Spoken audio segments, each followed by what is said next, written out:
Então, boa noite, caros espectadores do blog Terapia Política. Estamos aqui hoje para fazer uma interessantíssima, esperamos uma interessantíssima entrevista com Vinícius Jorge de Oliveira Ribeiro da Silva, nome completo dele, mais conhecido como Vinícius Jorge, ou apenas Vinícius. Ele é delegado da Polícia Civil do Rio de Janeiro, desde o início dos anos 90, quando foi aprovado em primeiro lugar lá no concurso. Assumiu funções, né, durante a gestão do ex-delegado Hélio Luz, à frente da Secretaria da Polícia Civil.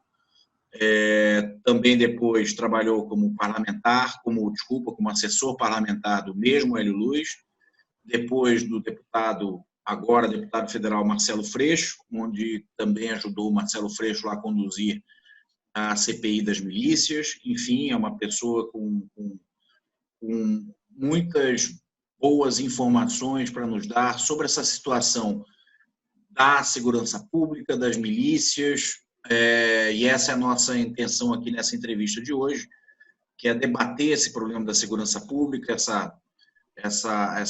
esse pessoal que hoje está no poder também aí no Planalto Federal, de onde eles vieram,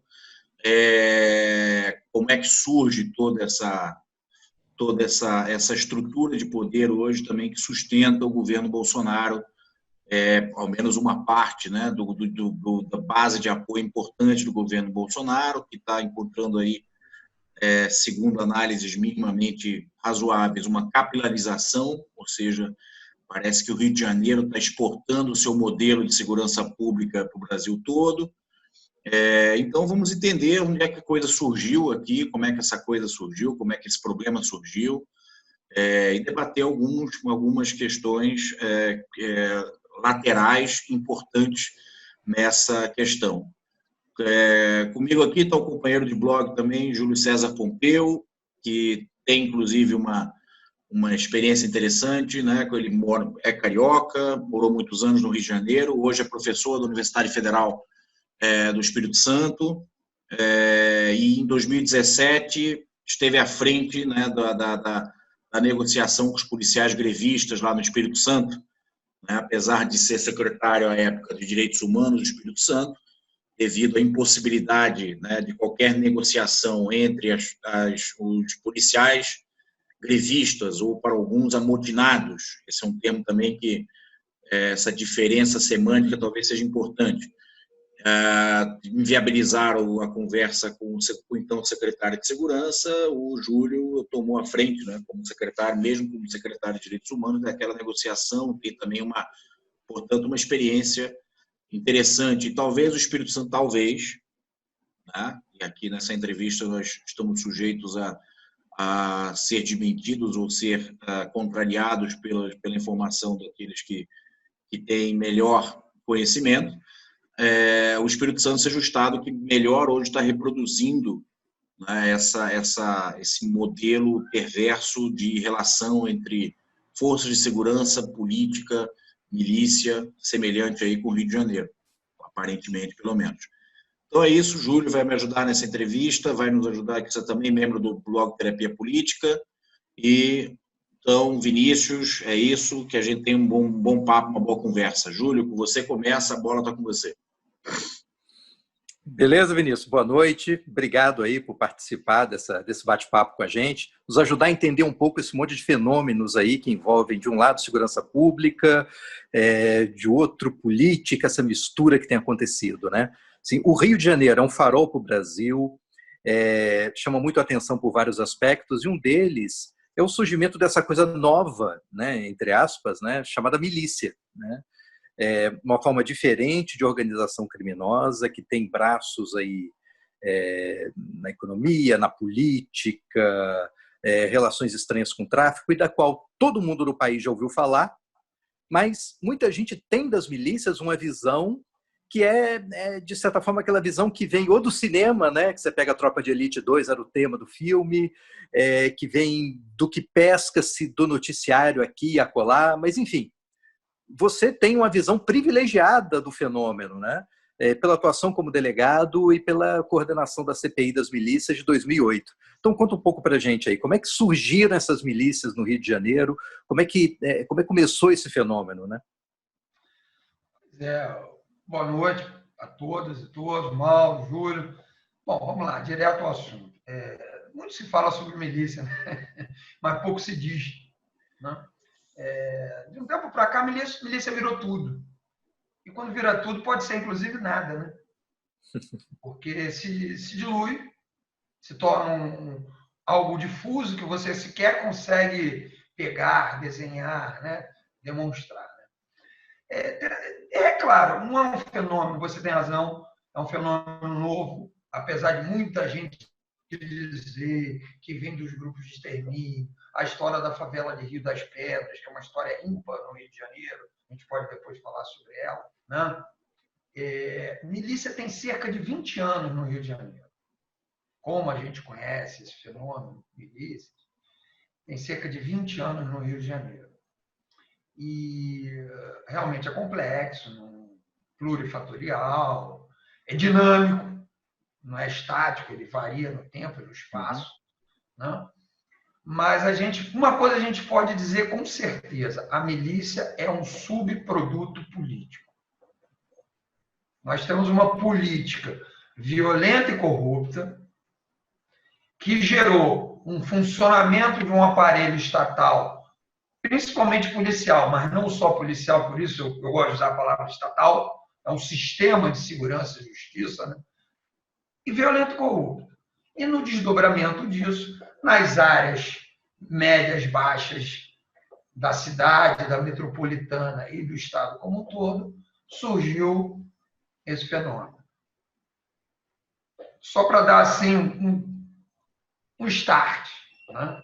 Milícia não é simplesmente um mero fenômeno criminal. É um fenômeno, antes de tudo, acima de tudo e para além de tudo, político. Muita gente tem na cabeça a ideia de que ele nasce com uma espécie de, vamos dizer assim, de revolta de policiais, né? Algo do tipo, a gente não consegue prender, então vamos lá resolver isso na truculência, na pancada e tal, e que depois vira uma estrutura política, né? Para muita gente primeiro que o que aconteceu foi o seguinte: esses policiais que lá no início das milícias, há 20 anos atrás, lideraram esses processos, realmente praticamente todas as milícias, então, eram lideradas por agentes do Estado. Policiais, membros das Forças Armadas, do Corpo de Bombeiros, as chamadas forças de segurança, tanto as estaduais, quanto as federais, tanto as civis, quanto militares. Né? Mas por policiais militares, depois policiais civis, mas tinha gente do Exército, do Corpo de Bombeiros, da Polícia Rodoviária Federal, e por aí vai. Guardinha Municipal, né? Guardando as presenças hierárquicas conforme a atuação de cada órgão desse, cada organização dessa, no local, no território. Né? Então, eles sabiam que a atividade que eles estavam desenvolvendo, por óbvio, era uma atividade criminosa, ilegal. Então, eles inventaram uma desculpa. Vamos combater o tráfico. Por exemplo, e a hipocrisia social campeou nisso, né? Mas vamos ficar por enquanto na política. Eduardo Paz, que atualmente é candidato a prefeito do Rio de Janeiro. Então, candidato a governador do estado, defendeu as milícias, dizendo publicamente que era um mal menor. A gente pode falar isso com tranquilidade, porque tem um áudio e vídeo dele. Depois, como prefeito, tentou, logo no início da sua gestão, fazer uma concorrência, não concorrência, na verdade, com as cooperativas das vans. Transporte alternativo, à época, era a principal fonte de receita das milícias. Não, vou entregar isso aqui para a cooperativa das vans. Estava honrando o compromisso de campanha, ou não. Aí isso virou um escândalo, ele rapidamente, ele é hábil, ele é inteligente, voltou atrás e fez lá uma concorrência. é difícil saber quem é que concorre com o miliciano, né? Vamos legalizar o jogo hoje. Quem vai disputar com o miliciano no jogo? A chance de, como se diz no popular, ir para a vala é grande, né? Não é? Porque, para ficar bem claro, né? Eu estou dando exemplo, mas assim, o outro miliciano, o Cristiano Girão, que era da Gardenia Azul, era do Corpo de Bombeiro Militar, era assessor especial da Rosinha Garotinho. O Nadinho, que já foi o... anteciparam a ida dele para outro plano, né? Ele disse isso para nós na CPI da milícia: eu sou um homem morto. E entregou a milícia de Rio das Pedras todinho. Né? Eu sou um cadáver ambulante, que ele tinha mandado matar o parceiro. Né? Bom, o Nadinho era colado no César Maia, que foi prefeito algumas vezes aqui do Rio de Janeiro. Natalino e Jerominho eram colados no Cabral, na época, o Cabral bombando. Né? Então você tinha milicianos vereadores, milicianos deputados estaduais, né? Fora aqueles que se relacionavam e muito com a milícia. Nada que surpreenda, porque como a milícia já era um subproduto político, né? É claro que em elas tomando esse formato, elas iam ter essa relação política. Né? Esses policiais, esses militares, esses agentes estatais de segurança que foram liderar a milícia lá atrás, eles já eram policiais violentos, agentes violentos e corruptos, e que trabalhavam muito para a política. Controle coercitivo de curral eleitoral, caixa 2 de campanha, dinheiro não isso que eu queria, desculpa interromper, então isso que você está mencionando, quer dizer, vive naquele dilema do ovo e da galinha, quer dizer, quem é que surgiu primeiro? Essas pessoas, eles primeiro se estabeleceram e depois os políticos estabeleceram contatos com eles para o suporte eleitoral, ou o contrário? Mas tem um produto, é um subproduto. Está entendendo? Não, essa política está antes de tudo. Ela recrudesceu agora com o atirar na cabecinha. O atirar na cabecinha é a senha. Nem tão senha assim, porque chega a ser... O curioso que agora, com uma legitimação social forte, né? Aliás, diga-se de passagem, essa legitimação social sempre existiu. Esse é outro ponto interessante, assim. Mas ela era hipócrita, ela era dissimulada. Né? A Zona Sul do Rio de Janeiro apoiava as milícias. É claro que a milícia está lá na Zona Oeste. Ela não está te incomodando aqui. Precisou uma jornalista ser mantida em cárcere, torturada lá com uma equipe de jornalistas do jornal O Dia na época, que estão fazendo um trabalho investigativo lá, para ter uma resposta. Porque enquanto estava morrendo gente lá, gente sob tortura, sem liberdade, inclusive no voto, né? Tudo bem. Não, combate o tráfico, é um mal menor, mal necessário. Mas, Vinícius, a retórica política é do jogo. Agora, a hipocrisia social em cima disso foi muito grande. Muito. Você acha que ela diminuiu ou aumentou nos últimos tempos? Ela não diminuiu. Essa hipocrisia. Assim, muitos falam que a CPI das milícias foi um marco. Realmente foi um marco, porque ninguém fazia nada. Ninguém fazia nada. Fora um ou outro jornalista que tentava, um ou outro policial que tentava, organicamente, institucionalmente falando, nada era feito. Pelo contrário, as relações, as parcerias, estamos juntos, irmãozinho. É nóis, vamos lá, primo. E isso contaminando não só os territórios com controle da vida daquelas pessoas, tanto nas atividades públicas quanto privadas ali, contaminando o aparelho policial e político. Nossa! E aí houve uma resposta ali naquele período, porque houve esse evento com uma equipe de jornalistas do dia, porque senão provavelmente não haveria. Por exemplo, a CPI das milícias foi pedida no início de fevereiro de 2007. Ficou na gaveta até meados de 2008. E pelo regimento teria que ser instalada.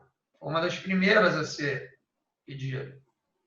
Ela teria que ter sido obrigatoriamente instalada. O então presidente da Assembleia, Jorge Pisciani, que é de conhecimento público, sentou em cima, como se diz no popular. Ou deixou em cima da mesa parado, né? Ou botou na gaveta. Né? Nada. Aí, quando veio o cárcere, a tortura da equipe de jornalistas do dia, que inclusive a menina era uma branca como nós, de olho azul, moradora da Zona Sul, isso pesa e pesa muito. Não deveria, mas pesa. Né? O tal do CEP, né? Da raça. E, Vinícius, essa situação... Que bom que isso aconteceu. Então, assim, a CPI acabou dando certo, não acreditavam, acabou dando certo, e todo mundo fala, mapeou as milícias, mapeou, indiciou não sei quantos, gerou, por consequência, várias prisões, tudo isso é verdade. Mas o grande mérito dessa CPI não foi mudar a opinião pública, até porque seria ousado a gente ter essa pretensão ou querer dizer que mudou a opinião pública. Mas eu afirmo categoricamente, tirou a máscara da hipocrisia da sociedade carioca e fluminense, como um todo. Mas e aí a gente não... E aí a gente não sabe se piorou ou não. Eu queria te perguntar agora, enfim, além de eventuais mudanças na estrutura das milícias aí nesses últimos 20 anos, o que é que mudou, como é que está essa situação e essa relação, né? Também te perguntar se você acha que o fato de ter tirado o véu da hipocrisia, ao invés de mascarar o problema, digamos que fez com que aqueles que apoiassem antes de modo velado ou com desculpas passassem agora muitas vezes a apoiar ou pelo menos a não enfrentar esse problema. Esse problema nunca é enfrentado, né? Isso é... Mas como é que a milícia mudou ao longo desse tempo? Naquele momento, gerou resultado. Resultados objetivos. Por exemplo, os homicídios na Zona Oeste, em poucos meses, caíram 40%. Isso é um resultado objetivo. Né? Praticamente todos os líderes foram presos, foram expulsos das corporações. Quem tinha mandato parlamentar perdeu, foi cassado. Houve essa resposta. Mas foi uma resposta limitada e também no tempo. Porque, desde então, os partidos políticos não mudaram seus comportamentos. Vocês estão queimados, sai. Mas o processo voltou para shadow. Voltou para o subterrâneo. Mas continuou. Deu um passo atrás. Continuou. Vamos dar um passo atrás para depois dar 2 à frente. Os negócios das milícias, isso tudo foi alertado à época. Não adianta, tem que tirar o poder político, tem que sair da política, e aí vira uma questão meramente policial, criminal, mas tem que tirar o poder político e, sobretudo, enfrentar a lógica negocial. Porque o que é milícia? Milícia tem braços, o braço armado e o braço político. Dá para entender, ferramentas de poder, né? Mas para quê? Para ganhar dinheiro, controle de território e as atividades naquele território.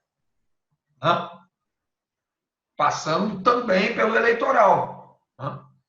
Isso não foi enfrentado. Então, mesmo naquele momento em que houve a quantidade de prisões foi enorme. Praticamente todos expulsos, demitidos, mandatos cassados. Então, essa resposta, o Ministério Público acordou, ou foi acordado, digamos assim, né? O Judiciário teve que dar a resposta e deu, né? E a própria política se viu obrigada, olha, agora não dá, meu irmão, assim vocês vão queimar a firma. Entendeu? Entre vocês e a firma, a gente mantém a firma, aguenta aí, aguenta a puniçãozinha, aí, aguenta a palmadinha, fez caca, aguenta, né? E foi isso que aconteceu. E aí acalmou, começa a retomar. Passam 2 anos, começa a retomar. Não? Então, mesmo antes desse momento de botar a cara de novo de fora, que aconteceu de uns 2, 3 anos para cá, os negócios já vinham crescendo, sem aquela exposição inicial. A milícia prendeu. Olha, nada de ficar matando em praça pública ao meio-dia. Né? A gente não precisa de mandato parlamentar. A gente tem os nossos parceiros lá, com financiamento, com curral eleitoral. Né? O negócio é ganhar dinheiro aqui nos territórios. Não? Agora, o que aconteceu mais modernamente, até por conta da queda das receitas do chamado tráfico varejão, esse tráfico de ponta, de favelas, etc. Tal, que ousam chamar de crime organizado. Né? Aqui no Rio de Janeiro, eu só vi 3 crimes organizados na minha vida. Os bicheiros, a FETransport e o PMDB. Fora isso, eu nunca vi... Não, estou falando sério. Eu não estou dizendo o que eu acho. É só você pegar o conceito de crime organizado, que é o da ONU, que é um conceito global, né? E você vai ver que se encaixavam perfeitamente. Né? Eu sei que parece engraçado, né? Mas não é real. Para não chorar. Hã? Agora não é PMDB, é MDB. Tiraram o P da... Bom, tiraram o P, né? Rapaz, você sabe que há muitos anos aqui... E quando eu falo isso, ó, longe de mim querer criminalizar a política, hein? Pelo contrário, a gente tem que ter maior cuidado com isso. Não existe solução política fora da política. Isso está claro. Né? Mas a gente não pode deixar que no Rio de Janeiro, eu não vou falar do PMDB nacional, que me parece uma confederação de partidos, né? Com as suas regionalidades. Eu não vou falar do Rio Grande do Norte nem do Rio Grande do Sul. Né? A gente, a partir do Rio de Janeiro, e por também já ter trabalhado em Brasília, a gente conhecia um pouquinho do quadro nacional. Né? Mas eu afirmo que o Rio de Janeiro, que durante anos, aliás, a gente já dizia isso lá atrás, né? Muito antes de estourarem esses escândalos. Né? Aliás, não só dizíamos, como tentávamos fazer alguma coisa, né? Mas era difícil, porque o caminho era o Ministério Público Estadual e era tudo arquivado. Aí vocês têm que perguntar lá para eles por quê. E como é que estão as milícias hoje? Elas cresceram e tal? Não, tem essa impressão de que ganhou mais poder político? Voltaram a crescer e estão voltando a buscar uma representação política direta. Estão voltando. Sem intermediários. Eu não diria nem intermediários, eu diria sem necessariamente os parceiros clássicos. Né? De uma forma mais direta, mais visível. Estão querendo buscar isso. Mas a grande mudança nas milícias foi que a milícia deixou de ser grupos pré-mafiosos, vamos chamar assim, e ela virou algo difuso. Virou um método. Então, por exemplo, tem traficante adotando método de milícia. Tem maluco adotando método de milícia. Hoje, o grande miliciano do Rio de Janeiro, chama-se Eco, né? Popularmente, Eco. Ele inventou a franquia. Ele é dito que é o maior miliciano do Rio de Janeiro, porque as pessoas não enxergam. As milícias não são dele. Ele criou uma marca. E ele tem naming rights, né? Essas coisas, né? Como é que é isso, você que é advogado? Copyright? Naming rights. Direitos autorais? Um negócio desse aí, né? Claro que não faz dessa forma elaborada, não é uma franquia, mas a lógica é de franquia. Ele dá um nome, ele dá um know-how, ele dá segurança, tem essas variantes. Tá entendendo? Então, o problema hoje é que a milícia está virando um método difuso e numa lógica quase que de franquia. Isso é complicado, porque é mais difícil de você individualizar, mapear coisas de Rio de Janeiro, realmente. Eu tenho 2 perguntas para te fazer aí, de repente, para a gente... Tudo misturado do Rio de Janeiro, que para muitas coisas é sensacional, mas ela gera... a gente inventou o frescobol, né? O futevôlei, né? E várias coisas, né? Culturais boas, né? E inventamos a milícia. Eu tenho 2 perguntas, assim, de repente, eu não sei o Júlio, mas para a gente terminar esse nosso primeiro bloco aqui, Vinícius, em que eu queria te perguntar a respeito dessa talvez você tenha visto essa pesquisa agora de uns 2 dias atrás, o que informa que a milícia já ocupa a área geograficamente maior do que o tráfico no Rio de Janeiro. Mas, assim, Essa pergunta me parece... Então, essa é uma delas, então deixa lá. Primeiro, Mauro, eu vou te adiantar. Com todo respeito à universidade, que tem, sim, que fazer trabalho, pesquisa, e ir lá e formular sobre isso, e não faziam, então esse aspecto é bom. E com todo respeito ao disco de denúncia, que tem uma parcela assim, de colaboração, a base de dados por si só de denúncias anônimas, ela não pode ser sozinha o suficiente para você mapear. Não existe. O teu ponto de partida... aliás, a gente sempre trabalha com lógica de cesta. É um conjunto de informações, de fontes. Você vai cruzar, vai checar, vai confrontar, inclusive. Quando você pega não somente uma base de dados de denúncias anônimas, por mais respeitável que seja o mecanismo, né, o teu ponto de partida já está frágil, insuficiente. Né? A outra questão é pegaram o mapa de bairros para fazer o cruzamento. Quem disse que milícia corresponde a bairro? Tem milícia que é pequenininha, é um canto. Tem milícia que já dominou Campo Grande inteira, que é o maior bairro do Rio de Janeiro. Entendeu? Tem de tudo. Você não pode, não tem um cruzamento automático objetivo com bairros. Não adianta eu chegar nas prefeituras e pegar o mapeamento de bairro, a população do bairro. Mas eu tenho uma milícia ali, aí eu pego e jogo isso no conjunto da população do bairro e faço uma taxa. Me desculpa, eu não vi a pesquisa, o estudo em si. Eu estou me baseando no que foi divulgado e que foi falado, inclusive, pelos próprios elaboradores da pesquisa. E com o devido respeito, e repito, acho muito bom terem feito, mas acho muito frágil. Não bate com o que a gente conhece.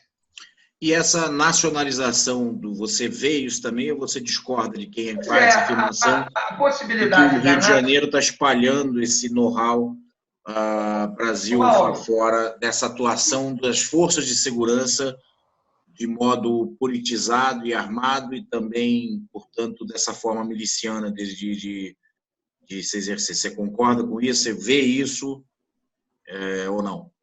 Assim, o Rio de Janeiro já influenciou muito o Brasil. Aliás, o Estado brasileiro, se a gente olha historicamente, começa aqui, né? Aquela coisa do gordinho fugindo do Napa lá com a sua corte, né? E vieram para cá, mosquito para caramba, né? Mas aqui, assim começa o Estado brasileiro, né? E, inclusive, começa com a Intendência Geral de Polícia. O primeiro órgão do Estado brasileiro chama-se Intendência Geral de Polícia. Era um misto de polícia, judiciário e prefeitura, né? E realmente, o Rio de Janeiro, depois capital, sede da colônia, e sede do Império, e capital, influenciou muito. Agora, num país continental, não dá para você achar que no Rio Grande do Sul ou no Rio Grande do Norte, pegando os rios, vai ser exatamente igual. Claro que tem as especificidades regionais, né? Então, desde lá de trás, a gente alertava, sim, né? Considerando que, historicamente, o Rio de Janeiro já influenciou muito polícias de outros estados e crimes de outros estados, né? Principalmente Norte e Nordeste, né? Porque aí São Paulo já tem uma influência maior no Sul, Centro-Oeste. Né? Isso poderia acontecer, isso lá atrás a gente alertou. Inclusive, nós sugerimos, na época, que cada Assembleia Legislativa nos estados fizesse um trabalho nesse sentido, para, a partir daí, o somatório disso poder ter uma visão nacional. Né? Isso não foi feito. Né? Nós até remetemos o relatório final da CPMI e da milícia para todas as Assembleias Legislativas no país e também para o Congresso Nacional, para a Presidência da República. Esse era um ponto enfocado. Isso voltou muito à tona por conta da eleição do Bolsonaro. Isso gerou essa preocupação. Mas, efetivamente, a gente não consegue ainda identificar isso de forma objetiva. Ah, Pernambuco teve alguma coisinha lá parecida. Aí lá no Pará teve também, mas aí tem muito a ver com aquela questão fundiária, é uma coisa mais específica. Então, é uma coisa que tem que ter cuidado, tem que se monitorar. Aquilo que aconteceu no Ceará é totalmente diferente, é só mesmo... Não, diferente. Não, o Ceará está num estrado ainda de facções. De facções. E o que houve no Ceará, e aí já um outro ponto, houve um motim. Houve um motim. No Ceará houve um motim. Houve um motim, aí houve politização indevida, espúria, né? Aí foi uma confusão danada lá, né? Mas o que houve no Ceará não é por conta de milícias. Não tem. O Ceará tem um problema que foi para o Norte e Nordeste, que é uma disputa nacional envolvendo tráfico de drogas, né? E lá ter uma questão envolvendo a polícia militar lá, né? Essas duas coisas se juntaram com um ingrediente político muito ruim, né? Deu no que deu, né? Não sei como não morreu. Quer dizer, morreu gente, porque a taxa de homicídios, o número de homicídios subiu no período, né? E muito, né? O Ceará que vinha até com algum controle, evoluindo no controle de criminalidade, na segurança pública. Aliás, é legal a gente dizer aqui que segurança pública é muito mais do que polícia e crime, né? Segurança pública é algo muito mais amplo, né? Violência no trânsito é segurança pública, né? E mata muito perto do que matam os homicídios intencionais, né? É uma proporção de 40 para 60, historicamente, né? E a gente olha pouco para isso, né? Segurança pública é isso também, né? Segurança pública é evasão escolar na 6ª série. Né? Se a gente evitar isso, a gente vai prevenir, desde logo, muito problema, muito crime, né? Segurança pública é socializar o preso, né? Não botar ele no inferno e achar que ele vai sair de lá melhor, né? Eu nem gosto da palavra ressocialização. Ressocializar pressupõe ter tido uma socialização, né? Pelo menos uma socialização, digamos assim, civilizada, né? Minimamente, né? Então, segurança pública é bem amplo, realmente, né? Júlio, você quer fazer alguma pergunta para a gente fechar esse bloco? Ou você acha que está bom? Ou vamos... Não, tá de boa. Podemos passar para o próximo tema. Então, vou parar aqui a gravação. Não. Júlio? A gente tem visto aqui um fenômeno muito curioso, né? Em parte, uma consequência da eleição do Bolsonaro, né? Mas que, de certa forma, já vinha acontecendo, né? Um certo aumento de prestígio dos militares, uma população que, de forma muito hipócrita, aplaude o policial que é truculento, que resolve, enfim. Isso tem resultado no fato de quem é policial acaba tendo uma espécie de feedback eleitoral bom, né? Acaba tendo uma espécie de arrancada boa, uma perspectiva boa de ser eleito, a ideia de respeitabilidade, de seriedade, etc. E a gente começa a ver um fenômeno aí de policiais se organizando para lançar candidaturas, se organizando mais diretamente na política, o que não era uma coisa muito comum até pouco tempo, em especial com os militares, né? Como é que você vê esse fenômeno aí da politização das polícias, né? Porque é uma consequência reversa disso, né? Pois é. Né? Primeiro que é legítimo que qualquer servidor público, como qualquer cidadão no gozo de se candidate, né? Por esse lado, não há problema. Agora, quando isso significa uma consequência de uma politização excessiva e indevida do aparelho policial e mais, do aparelho militar, e aí é muito mais preocupante ainda, falando de forças armadas, né? É complicado. É complicado. Né? Por exemplo, as forças armadas têm um arcabouço institucional muito mais sólido, que pode dar freio para isso. As polícias não têm tanto. Né? As polícias não têm tanto, principalmente as polícias estaduais. Então, nós temos dois aspectos aí. É claro que é legítimo. E aqui a gente tem que dizer uma coisa, né?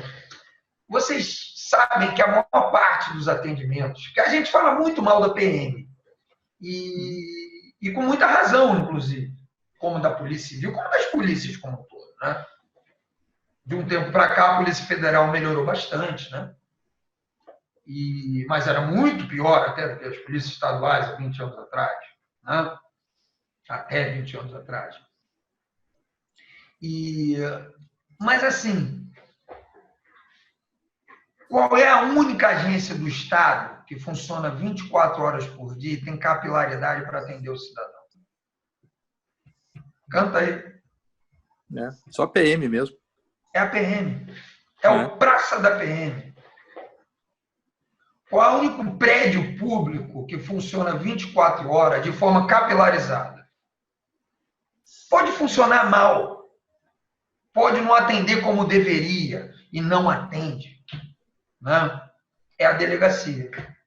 É o hospital público, mas não é capilarizado.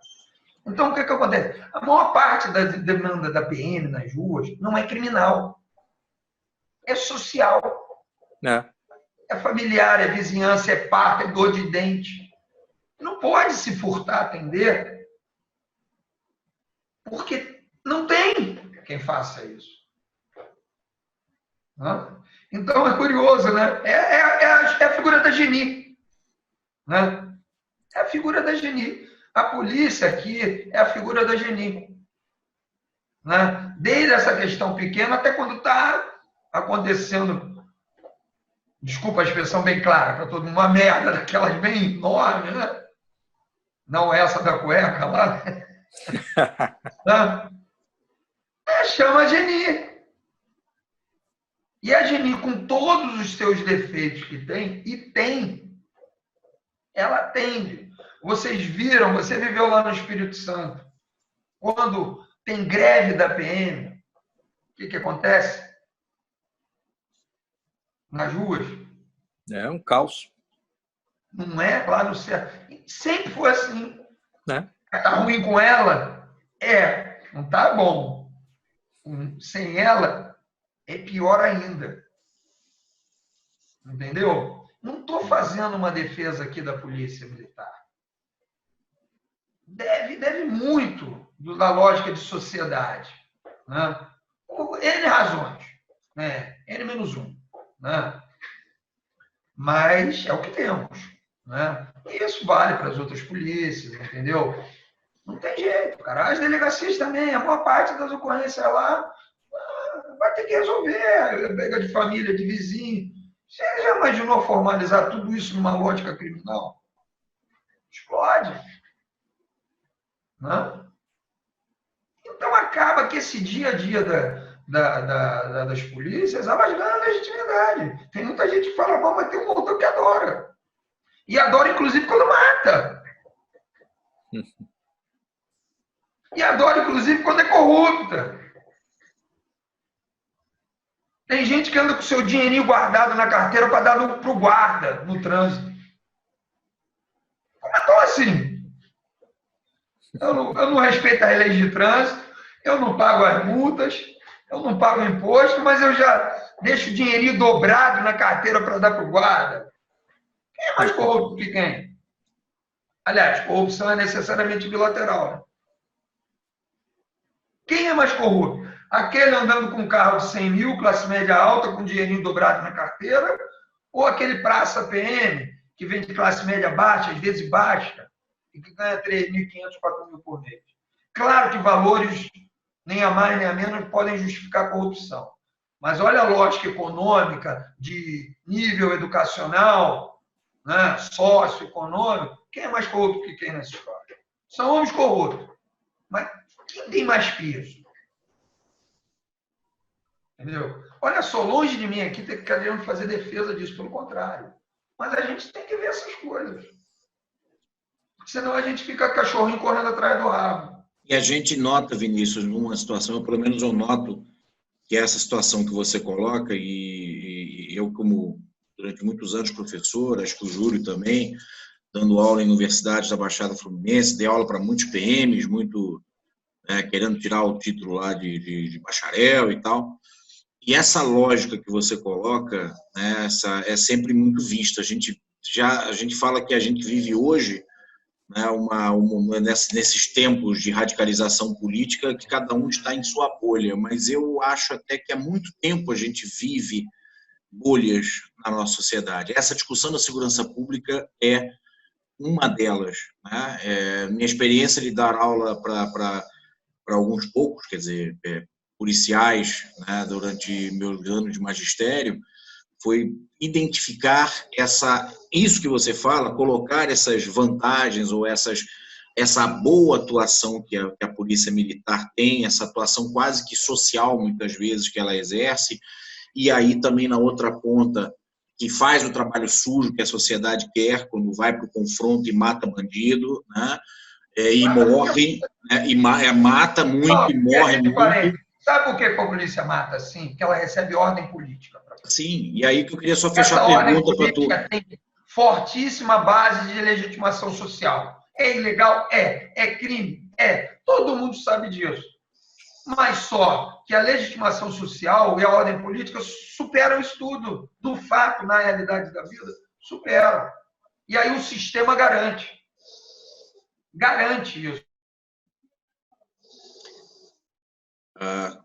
Congelou? O maluco denuncia, o juiz não pronuncia. E digo mais, quando no limite do limite vai a júri, o júri absolve. Pode pesquisar casos no Rio, em Santa Catarina, espalhados pelo país. É a prova mais cabal da legitimação da ordem do controle político e da legitimação social por trás disso. Vai continuar matando. O slogan de eleição do último governador do Rio de Janeiro foi atirar na cabecinha. E foi eleito. Tá. O Rio de Janeiro vivia um vácuo por conta de um ciclo de 20 anos de muita corrupção, etc. E tal. Beleza, tudo isso é verdade. E outros aspectos, claro. Tudo que a gente está falando aqui é extremamente complexo, né? Não dá para a gente abordar tudo, muito menos esgotar, né? Mas como pode a sociedade assumir no voto essa legitimação? Porque ele é eleito e não outro candidato qualquer, né? Sim. Eu achei ótimo, porque isso sempre existiu, Júlio. Só não era assumido. Então, eu acho que abrir a porta do armário, mostrar a cara nessa legitimação social, a meu ver, é um avanço. Pode não ser um avanço no momento imediato, mas isso nos permite, tirar a máscara. Vamos sair da dissimulação, da retórica hipócrita, né? E vamos ver o nu e cru, né? Eu achei ótimo isso, porque há anos que a gente vem falando dessa questão da legitimação social e tá bom, de vez em quando tu prende policial, bota ele na cadeia 20 anos, expulsa, isso todo ano acontece, aos montes. E não muda, porque a diretriz política, de cima para baixo, a polícia é hierarquizada, acreditem nisso, ela responde aos palácios. Não aos discursos públicos, é claro. São as mensagens, às vezes os códigos, os sinais, que vêm pelos corredores, pelas sombras, inclusive. A polícia palaciana está lá desde 1808, no palácio. Ela sabe lidar com isso, ela entende. No pré-eleitoral, ela já olha assim e já vê como vai ser. Não é nem no eleitoral, é no pré-eleitoral. Mas você conhece bem um período político do Rio de Janeiro, com Brizola ainda nos anos 80, que essa realidade parece que foi um pouco diferente, Vinícius. E aí que a gente entrando aqui na questão de polícia e política. Há uma resistência do aparato, acho que como você mesmo sabe, quando o Brizola deu a ordem lá, ou pelo menos a política de não considerar o barraco na favela como a mansão na Vieira Soto, de só entrar com mandado, teve resistência do aparato policial. O Brizola tentou fazer isso, e no fundo, o que houve não foi... claro que havia também, principalmente no primeiro governo Brizola, a gente estava saindo da ditadura militar. A gente tem que contextualizar.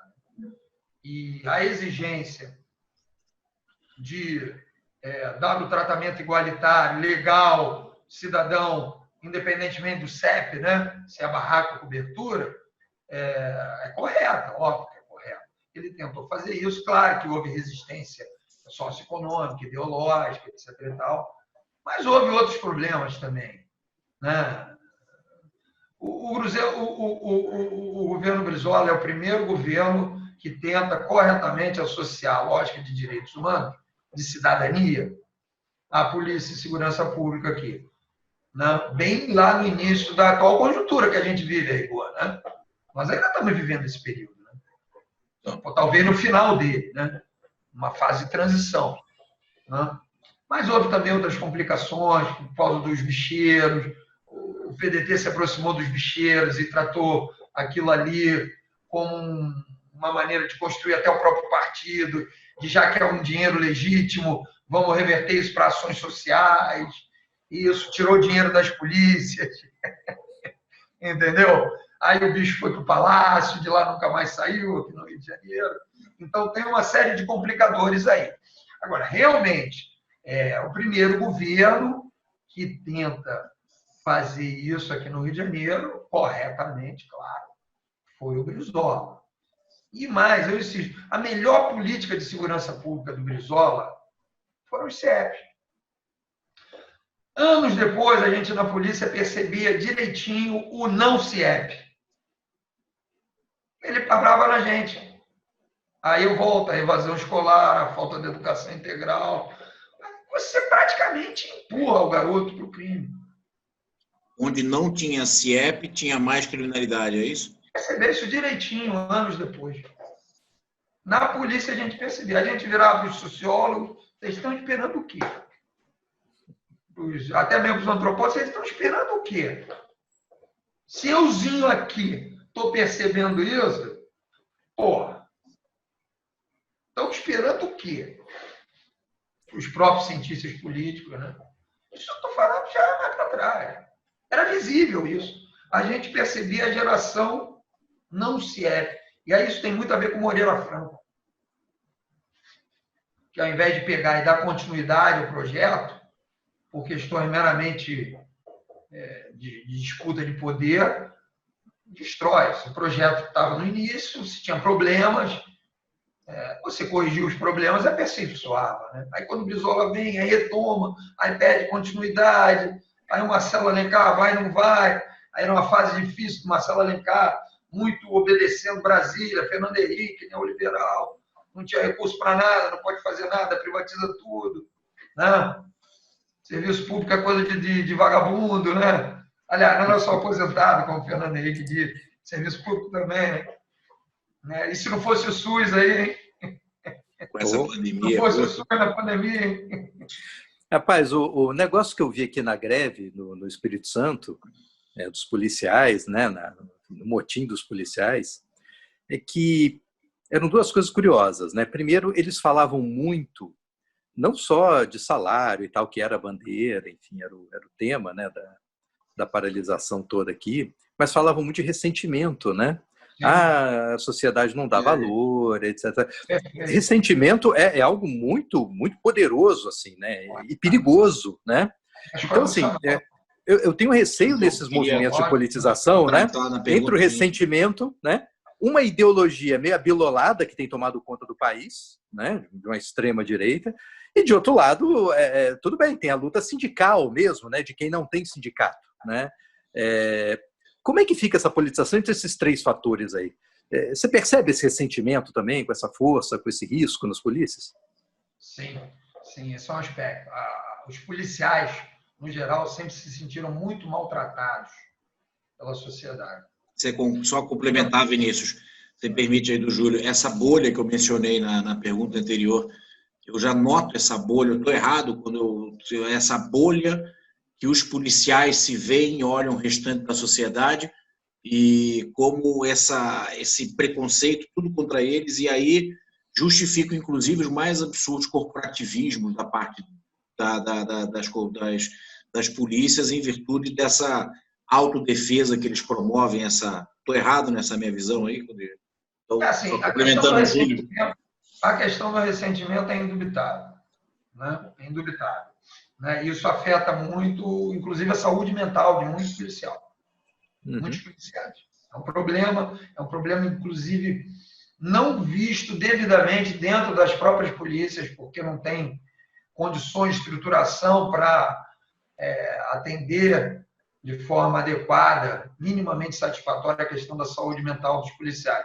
E esse problema interno vai virar um problema externo, porque se é você que está nas ruas para se atender a população, você tende a passar isso para as ruas, para a população. Né? Esse é um problema muito sério e que tem que ser abordado, enfocado também pelos psicólogos, até mesmo pelos psiquiatras, né? Porque transcende, Júlio, o ressentimento. Afeta a psique, e o cara com a psique afetada com a arma na mão na rua é um problema, né? Aliás, em qualquer lugar, mas na rua mais ainda, né? A questão da bolha, o Mauro, eu só tenho dúvida, sem fazer aqui nenhuma propaganda, merchandising, sei lá o que for, se Tostines é fresquinho porque vende mais ou vende mais porque é fresquinho. Pode ser. Eu não sei, eu acho que assim, colocaram numa bolha. E agora, inclusive, pulando para a questão das candidaturas excessivas, realmente, que isso é preocupante, de repente estão tentando romper essa bolha. Isso é uma possibilidade, Júlio. Que tem que ser pensada. Eu não estou afirmando, entendeu? Mas isso tem que ser estudado mais a fundo, pesquisado, porque realmente essa politização indevida, excessiva, é preocupante. Não há problema de um policial se licenciar e se candidatar como um professor da rede pública, como um médico da rede pública, como um bom gestor público, como da iniciativa privada, também não há problema sobre isso. Isso é cidadania. Senão seria a gente retirar dos policiais a lógica da cidadania. E aí, se a gente quer que o cara respeite a cidadania na rua, mas tira a cidadania dele, aí fica difícil, né? Ele, para entender ou respeitar o trabalhador, ele tem que ser visto e tratado como trabalhador. Para ele respeitar e garantir a cidadania, ele tem que ser visto e garantido como cidadão. Para ele trabalhar em prol dos direitos humanos, que isso é o trabalho de polícia, garantir a vida, a liberdade, a integridade, a dignidade da pessoa. Ele tem que ter esses direitos dele também respeitados. Isso é uma mão dupla, né?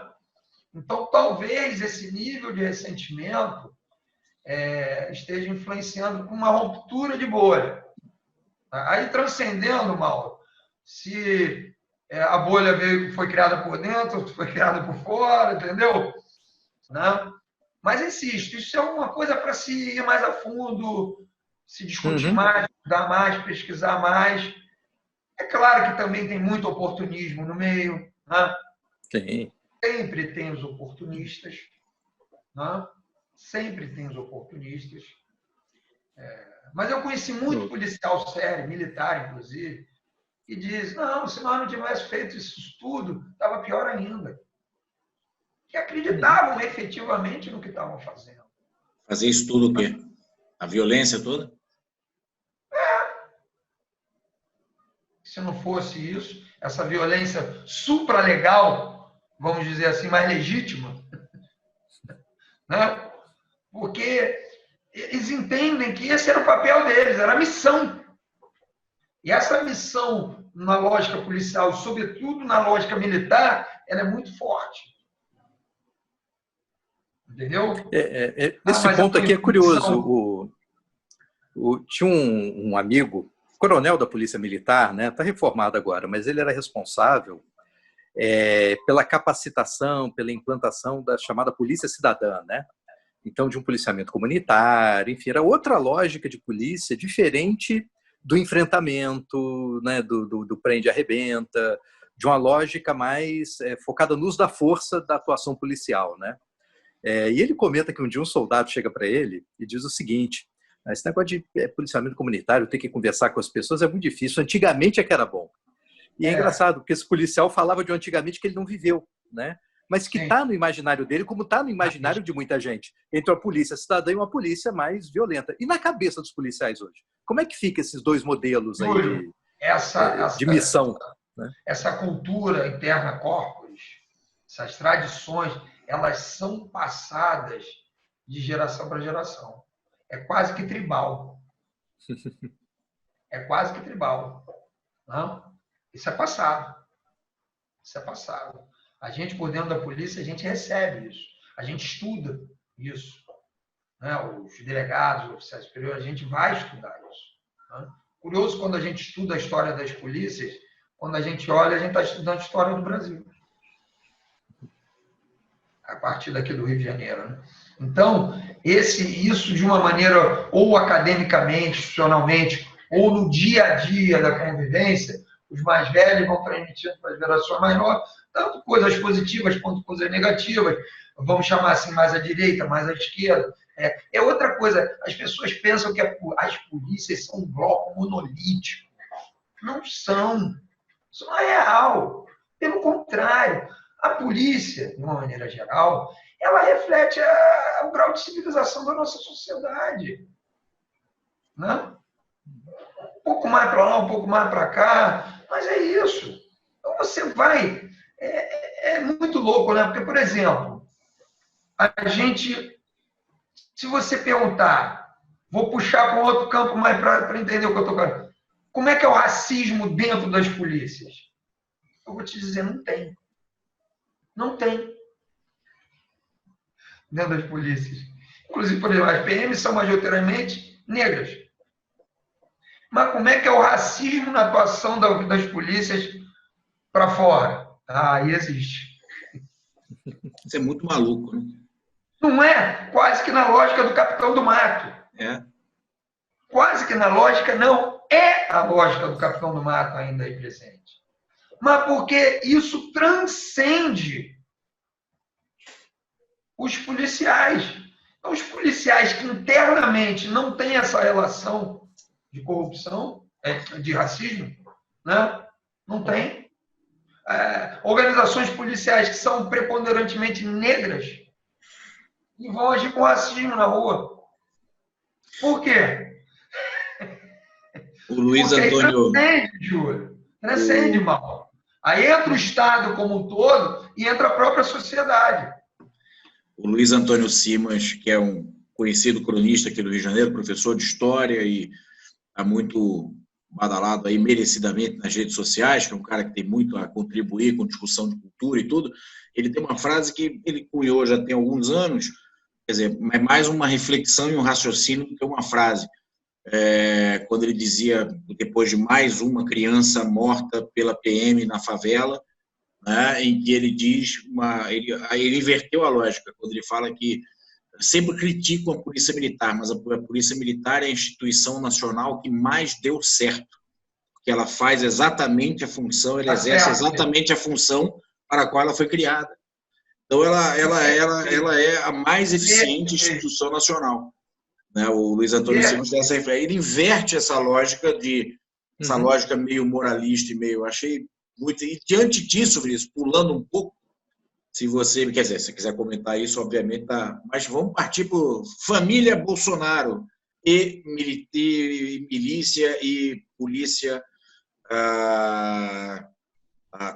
Você vê essa conexão ou você vê como mais, ou não vê, ou você vê também mais uma forma de uso político dessas mesmas forças militares, ou você vê mais do que o mero uso político, curral eleitoral e uma instrumentalização, uma via de mão dupla? Como é que você vê toda essa situação que a gente assiste no Brasil agora hoje de tornar públicos figuras do porte de Capitão Adriano, Queiroz e outros muito menos cotados, né? Rony Lessa, essa turma que de repente vira notícia nacional por sua vinculação com o presidente da República. Como é que você vê a relação da família, essas homenagens todas que aparecem na imprensa? O que você tem aí para dizer? Que eu acho que a pergunta tem cabimento e não é dirigido especificamente, porque já que estamos tratando aqui de polícia e política, polícia e política, né, eu acho que assim você trazer um pouco do seu conhecimento sobre esse tema, acho que é muito importante. Não sei se... Pois é, não, assim, só finalizando, a frase do Simas é corretíssima. Tem tirar nem pôr. Perfeito. É isso mesmo. Às vezes as pessoas, a polícia funciona mal. Eu falo assim, depende, né? Para que você quer a polícia? Depende para quê e para quem, né? Depende qual foi realmente, para que ela foi idealizada, estruturada. Qual é a verdadeira ordem política que é dada para ela, né? Qual é a vontade social que está realmente no fundo disso? Não? Às vezes funciona bem, muito bem. Ele está com uma precisão sensacional. Né? Mas vamos lá. Você quer saber de família, né? É. Eu não Aliás, vou família é um apelido ótimo, né?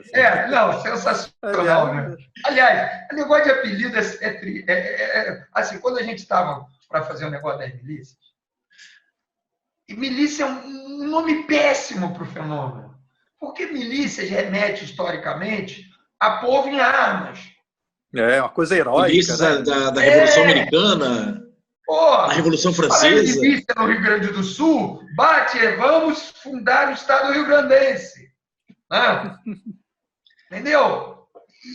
Só que quem inventou esse apelido foi uma jornalista que foi, eu posso até dizer o nome dela, foi a Vera Araújo, foi uma das primeiras a fazer matéria sobre isso, foi ameaçada, inclusive, teve problemas por conta disso, e ela inventou esse apelido. E apelido assim, a gente tentou até evitar. E quanto mais você tenta dizer que não, mais ele pega, né? Família é outro desses. Não tem jeito. Um encaixe sonoro é sensacional, né? Então, assim, é claro, isso é óbvio, é objetivo, é sabido, é público e notório. O Bolsonaro, pai, Jair, desde lá de trás, por sua origem no Exército, depois ele se elege, num primeiro momento, a partir dos praças do Exército.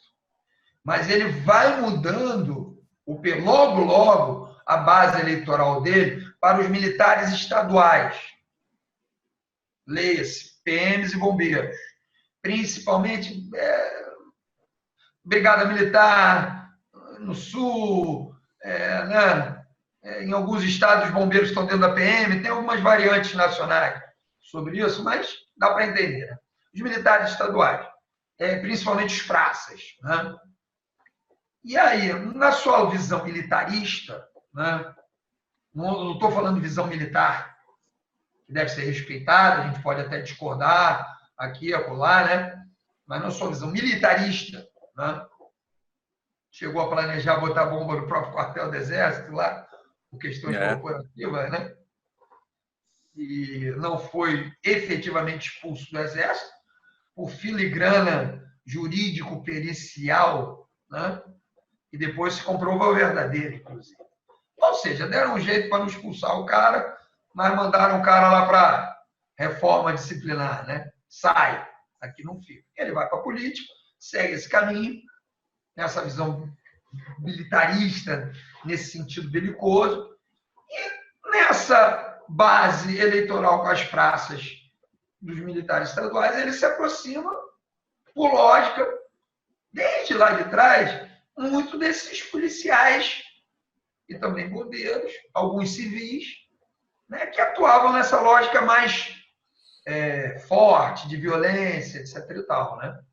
E mantém essas relações durante anos, porque nunca passou pela cabeça. Você elege vereador, faz a mulher vereadora, vira deputado federal e depois vai fazendo os filhos deputados. Vereador, deputado, os garotos. O Carlos Bolsonaro vira vereador com 17 anos, contra a mãe. Então, já tinham se separado, contra a mãe. Teve que ter uma medida judicial para tomar posse, porque não tinha idade mínima. E a justiça deu. O Flávio, que foi deputado estadual, tinha 21 anos, 22, 23, novinho. Acho que não tinha nem terminado a faculdade ainda. por aí foi. E sempre com aquele perfil de baixíssimo clero, né? Não era nem baixo clero do baixo clero. Né? Então, essas relações se davam ali de uma forma muito tranquila. Né? Ninguém previa o dia de amanhã, né? É claro, e quase que de forma imperceptível para o grande público, digamos assim. Né? Só quem tinha proximidade, né, mesmo que institucional, conseguia perceber isso. Né? E daí vem essas relações todas. Para entender, Adriano. Quem é Adriano? Quem é, Adriano? Adriano era um cara da PM. Um jovem oficial da PM. Aí vai virar caveira, BOP, né? Operações Especiais. Né? O trabalho de operações especiais chega ao ponto de neutralizar alvo, assim, como a gente chama tecnicamente. De qualquer lugar do mundo é assim. Você tem um pequeno núcleo que tem que entrar nas situações limite para neutralizar alvo, é correto. Isso existe nas polícias do mundo inteiro. Um exemplo objetivo, para não acharem que eu estou defendendo aqui porque a polícia tem que matar. Tanto é que a gente não diz que matou. O alvo foi neutralizado. O agente morreu. Porque assim, o cara está lá com reféns, em cativeiro. Você isolou, conteve, negociou, gerenciou, e ele começou a matar. Você entra e neutraliza ele, porque senão ele vai matar todo mundo. Então, entra a vida da pessoa lá. E a dele, a gente fica com a vida da pessoa. E o trabalho do policial de operações especiais é neutralizar algo, sim, nessas situações limite. Ele vai e recebe treinamento para isso. O problema é isso virar uma rotina na polícia. A operação especial que tem que entrar só em situações limite começa a agir no dia a dia das ruas, por diversas razões, né? Inclusive por falha dos próprios organismos da polícia regulares, né? De cotidiano. Aí ele vai e se qualifica em neutralizador de alvo. Mata um, mata dois, mata três, mata quatro. Em nome da polícia, em nome da sociedade, os autos de resistência, né? Homicídio por decorrente de intervenção policial, o nome que se queira dar a isso. Essa briga por nomenclatura é sensacional. Eu falei, meu irmão, policial lá na puta, estou cagando pelo nome disso. Porque ordem política, sociedade legitimada, você pode dar o nome que você quiser, que ele vai continuar matando. Eu me lembro, só para ilustrar isso, como é engraçado, no período do Marcelo Alencar, teve uma premiação por mérito especial. Faroeste, que botaram. Que foi apelidada de Faroeste. Né? Pois é. Na Polícia Civil, se tivesse um tiro, a gente não concedia premiação. Mas houve excessos, sim, nas concessões dessas premiações. Né? Beleza, premiação Faroeste. Vamos lá. 98 foi o último ano disso. A Polícia do Rio de Janeiro matou, na época, uns 850 no ano. Em 99, o garotinho entrou, acabou com a gratificação. Beleza, ok, não tem problema nenhum. A partir dali, 2000, o número só fez subir. Esse ano tem 1.800. Até agosto, né? Estava 1.800. Porque não era gratificação, entendeu? Não era. A gratificação pode ter até, num momento ou no outro, ter entrado também no bolo, na cesta. Não era. A polícia matava antes e mata agora. Porque é isso, política e sociedade. Não? Então, aí o Adriano mata um, mata dois, mata três. Porque assim, o policial que mata muito, chega a hora dele morrer, né? Os números mostram isso, né? Era 1 para 9, 1 para 10, agora aumentou. Né? Os policiais estão morrendo menos, né? Mas você não vai só matar, não. Você vai chegar a hora de você morrer, eventualmente virar página de jornal, ser preso, né? E o salário continua o mesmo. Aí o bicheiro lá, olha, pô, esse policial é bom, né? Contrata o cara. Aí, meu irmão, quanto é que tu ganha por mês aí? Quanto é que tu ganha no ano? Eu vou te pagar por mês que você ganha por ano. Vem trabalhar para mim. bicheiro. O Adriano, na verdade, não era um miliciano. É um equívoco dizer que o Adriano era um miliciano.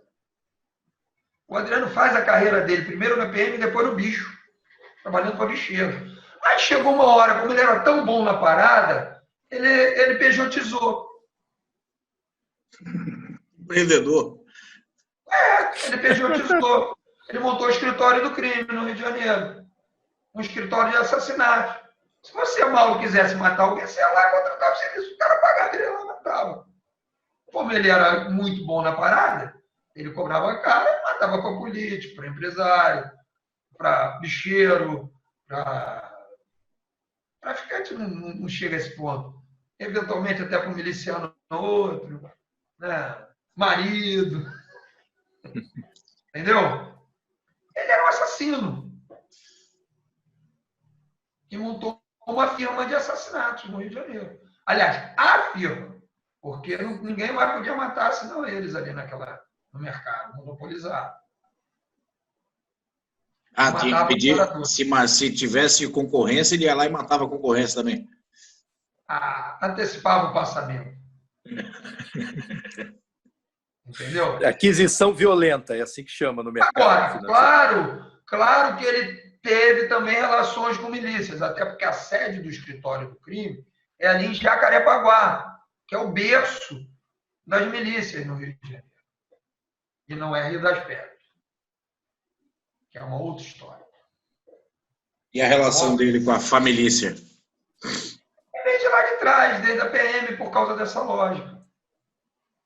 Mas então, por exemplo, quando eu mostro esse histórico Adriano, que é muito utilizado para linkar a família Bozo, como você falou, às milícias, o Adriano não serve.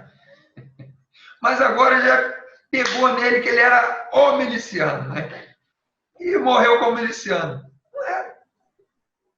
Tinha também relações ali geográficas, de conhecimentos pretéritos, pegou um cantinho lá também, ali, mas ele não era um miliciano. Pelo contrário, a história dele tem mais a ver com bicho do que com a milícia. Então não serve. E uma vez eleito... Sinto te decepcionar.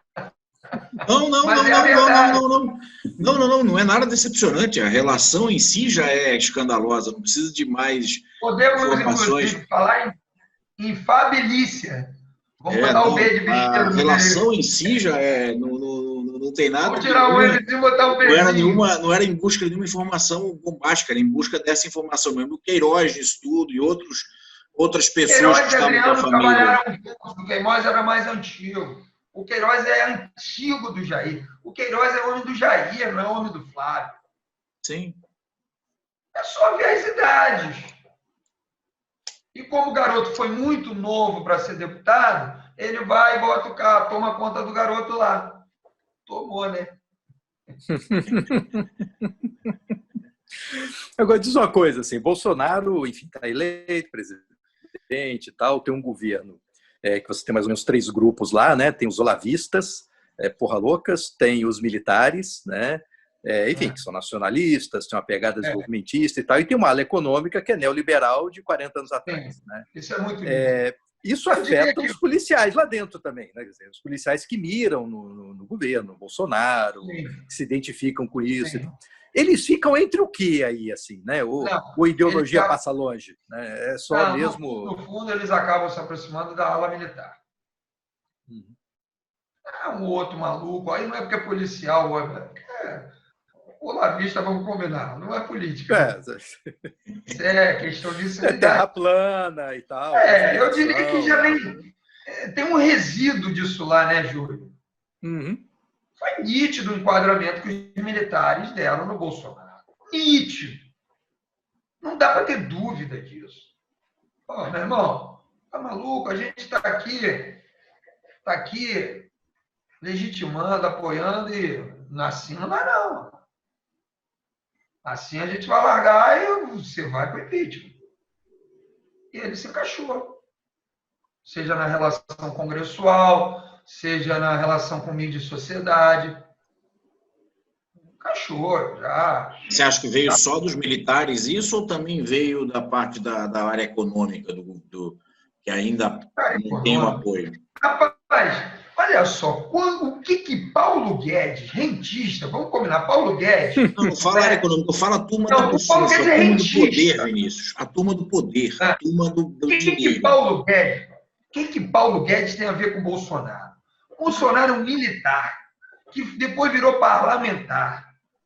E a vida inteira, a família inteira, na viúva. Correto? Correto. Esse cara viveu, ele foi forjado pelo Estado e ele e a família dele viveram e vivem do Estado. Numa lógica nacionalista.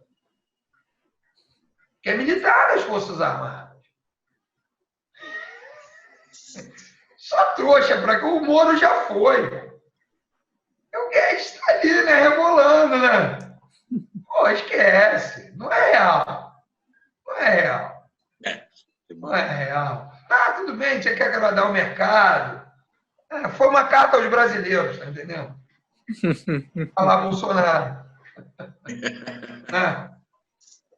Mal comparando, que a carta aos brasileiros tinha um peso muito mais... Né? A carta aos brasileiros, tal, o tal local. Esquece. Esquece. Pô, o Rogério Marinho toda hora dá bico lá no Guedes, chuta a bunda do Guedes. Não fala nada de público, mas chuta. Pô, se a gente aqui vê isso, pô, esquece. Agora, voltando à família. Realmente, essa relação com o avanço das milícias faz o Bolsonaro, a família Bolsonaro, conviver nessa franja. Tanto é que quando a gente pede a CPI das milícias lá, no primeiro momento o Flávio foi contra. Depois ele viu que não tinha jeito. E diga-se passagem, eu convivi com o Flávio, tanto dentro da Assembleia Legislativa quanto fora. Um cara educado, tranquilo, com uma boa cabeça, mas segue a linha do pai, né? Segue a linha do pai. É inteligente, é bem preparado, mas segue a linha do pai. Não tem jeito. Não tem autonomia para desenvolver sua própria política. Né? Cumpre a ordem política. Sim, senhor. Né? Ele foi contra no primeiro momento. Aí depois ele viu que não, as evidências sendo colocadas, empilhadas, né? Aí ele não. Né? Não foi. Aí ele apoiou. Né? O próprio Jair Bolsonaro, de alguma maneira, em discurso no Congresso, defendeu esse tipo de atuação, digamos assim, paramilitar da própria polícia, né? Diversas vezes. Falou isso em relação à Bahia uma vez, não só em relação ao Rio de Janeiro, né? Então, nada que surpreenda. Então, esse histórico, no caso do Rio de Janeiro, colocou eles na franja de relação com a milícia. Né? Se você me pergunta... Então, vamos aqui para o terceiro e último bloco nosso para falar com o Vinícius aí sobre perspectivas, né, de política de segurança pública, de Júlio. Então, Vinícius, o Rio tem jeito? Tem jeito, claro que tem jeito. Basta a gente exercer aqui nossa cidadania. Basta parar de querer ser o eleitor de que vigarista.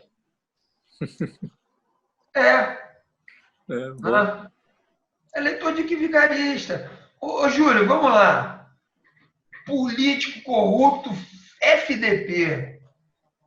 Safado. Mas se me arrumar um negocinho, uma paradinha, tamo junto.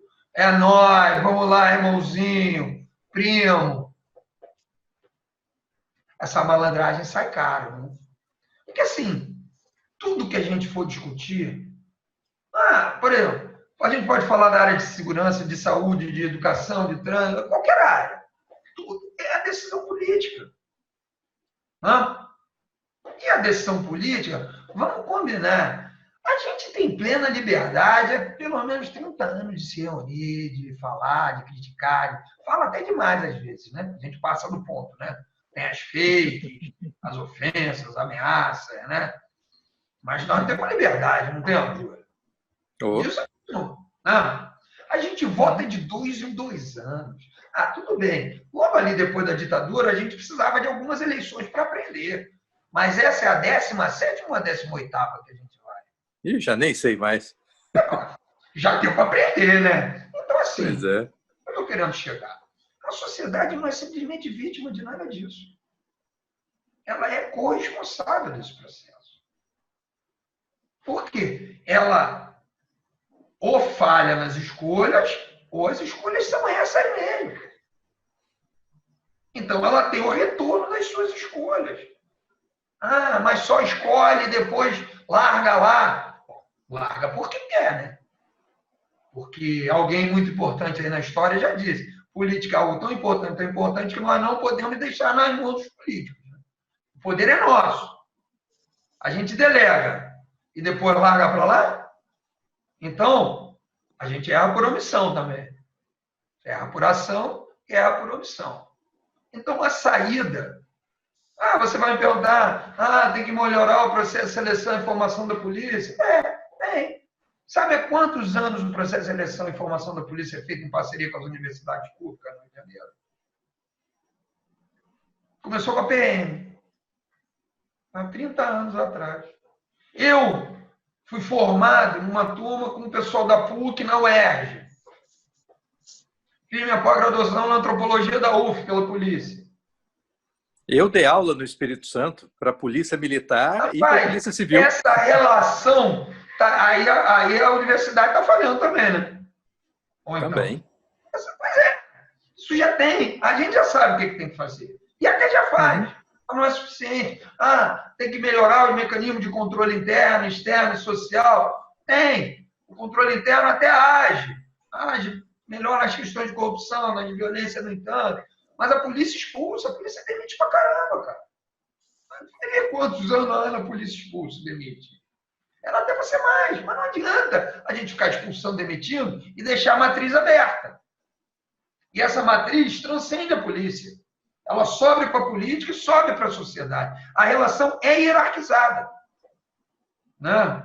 Tem que investir em ciência e tecnologia. Todo mundo sabe disso. E como é que a polícia investe em ciência e tecnologia? Se ela não tem autonomia administrativa e financeira? Tudo ela depende do governo. Ou você acha que o governo vai dar autonomia para o Rex? Aí o Rex morre à mão do dono. Entendeu? Uhum. Você controla no orçamento. Controla nas nomeações. O governador nomeia os dirigentes da polícia e desonera numa canetada.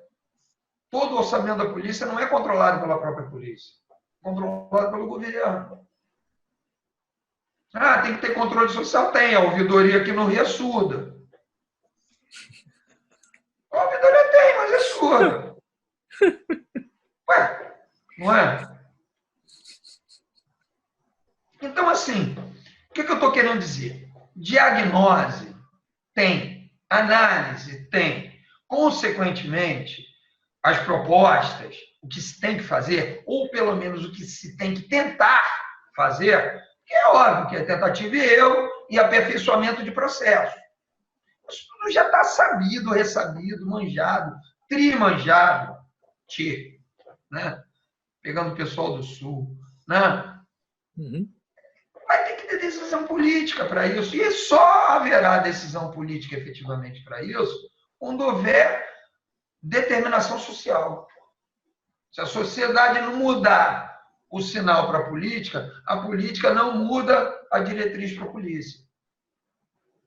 É impensável isso. Se você inverter essa mão, é você pensar na polícia contra o governo. E contra a sociedade. Revolucionário. Uhum.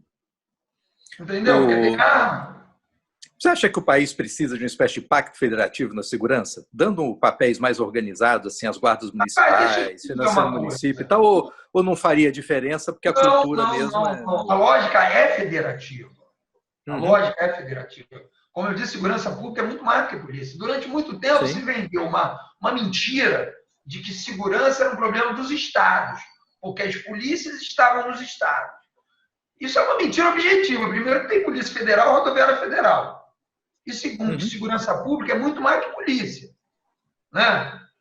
É guarda municipal, é evasão escolar na prefeitura, é ressocialização ou socialização no sistema prisional, passa pelo Ministério Público, pelo Judiciário, né? É multissetorial, plurifatorial, envolve os 3 entes da federação, né? Então, assim, o primeiro passo para isso foi dado ainda lá no finalzinho do Fernando Henrique, criou a Secretaria Nacional de Segurança, criou o Fundo Nacional, de uma maneira ainda se perde para ter uma inicial. O Lula, quando vem, isso vira pauta.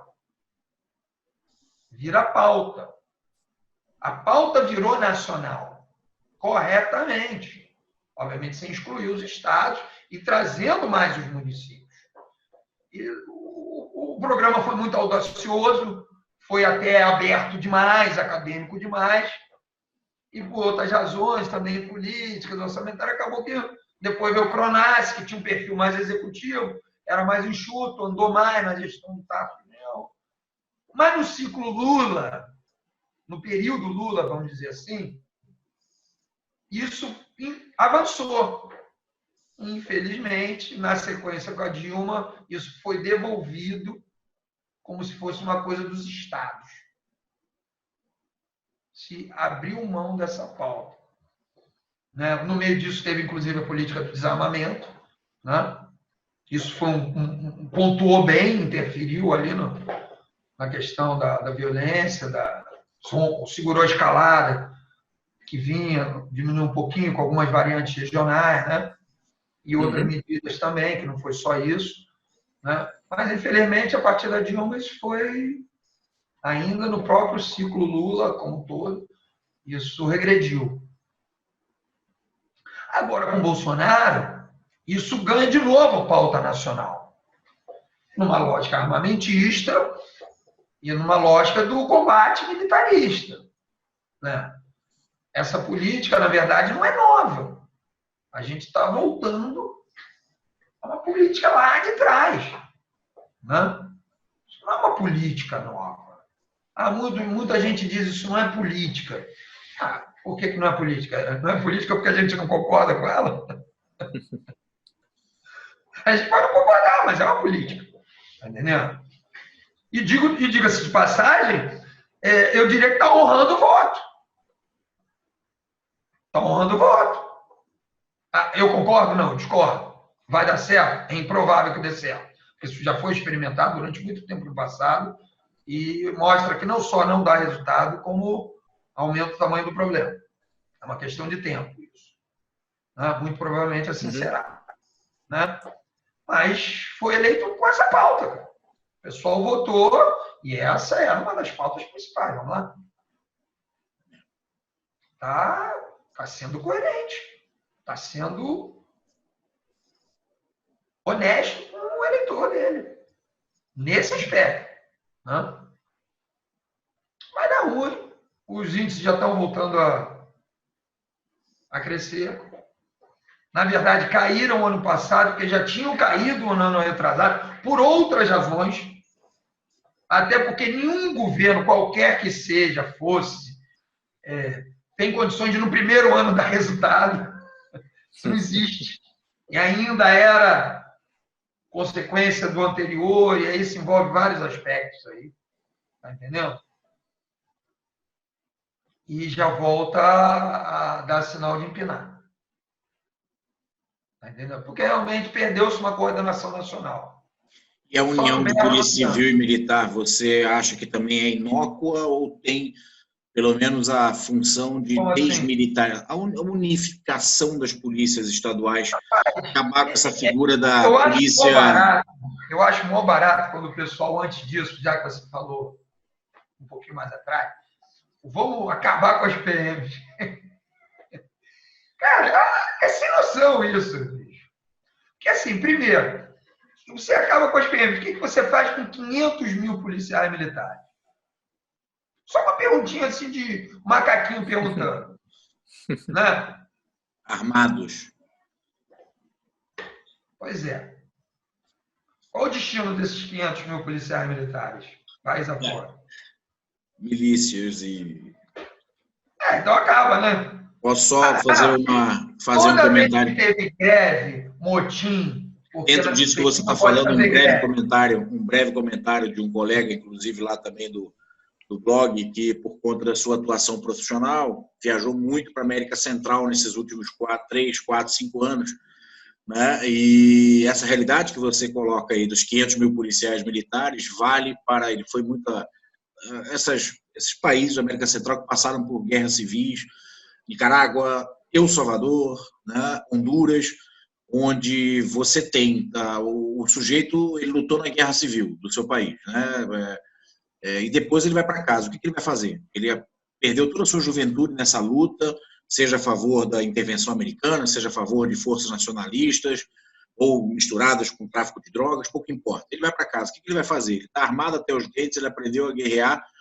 Então, as ruas das capitais desses países são todas dominadas por essas milícias armadas até os dentes, de gente que foi fazer o que da vida? Foi arrumar emprego nessa segurança privada. Né? Como diz é a um problema garotada, seríssimo. Como diz a garotada,